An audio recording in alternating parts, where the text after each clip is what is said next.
వాష్రూమ్లో తప్పనిసరిగా ఉప్పును ఉంచాలా? లేకపోతే ఏం జరుగుతుందో తెలుసా? మనం నిత్యం ఉపయోగి వాటిలో ఉప్పు కూడా ఒకటి. ప్రతి ఒక్కరి వంట గదిలో తప్పనిసరిగా ఉప్పు ఉంటుంది. ఉప్పు లేకుండా ఎన్నో రకాల వంటలు పూర్తి కావు. ఉప్పు ప్రాధాన్యత లేదా ప్రాముఖ్యత గురించి ప్రత్యేకంగా చెప్పక్కర్లేదు. ఆహారం రుచికరంగా ఉండాలంటే ఉప్పును ఉపయోగించడం తప్పనిసరి. ఉప్పు అనేది వంటలో లేకుంటే ఎలాంటి కూర అయినా ఆహారమైనా సరే చప్పగా మారుతుంది.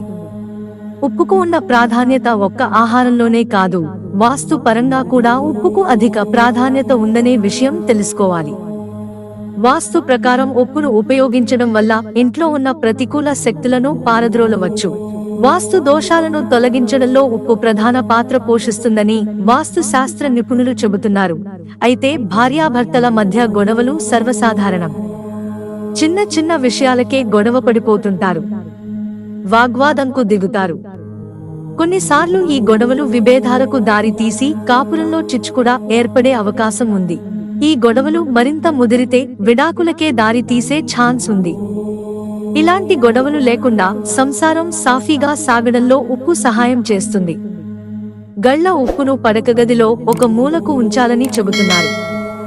ఇలా చేయడం వల్ల ఇంట్లో ఉండే నెగిటివ్ ఎనర్జీని ఈ ఉప్పు తీసుకుని బాంధవ్యాలను చక్కగా మారుస్తుంది. ఇంట్లో ఉన్న వాస్తు దోషం తొలగిపోవాలంటే ఇంట్లోని వాష్రూమ్లో ఒక గాజు గిన్నెలో ఉప్పు ముద్ద ఉంచాలి.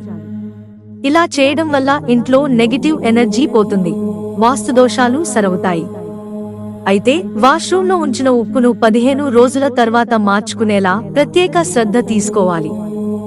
ఇక ఒక వ్యక్తి సమస్యలతో కృంగిపోయి ఉన్నప్పుడు, తీవ్రంగా అలసిపోయినప్పుడు నీటిలో కొంత ఉప్పు వేసి స్నానం చేయాలి. ఇక స్నానం చేసి తుడుచుకునేప్పుడు ఉప్పు వాడితే చాలా సమస్యలు తొలగిపోతాయి.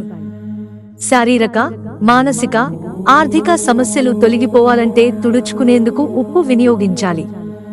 ఇలా చేయడం వల్ల ఇంట్లోని నెగిటివ్ ఎనర్జీ బయటకు వెళ్లిపోతుంది. అయితే ఈ పరిహారం గురువారం తప్ప మిగతా రోజులన్నీ చేయవచ్చు. మిత్రులారా, ఛానల్ సబ్స్క్రైబ్ చేసుకోవడం మర్చిపోకండి. ధన్యవాదాలు.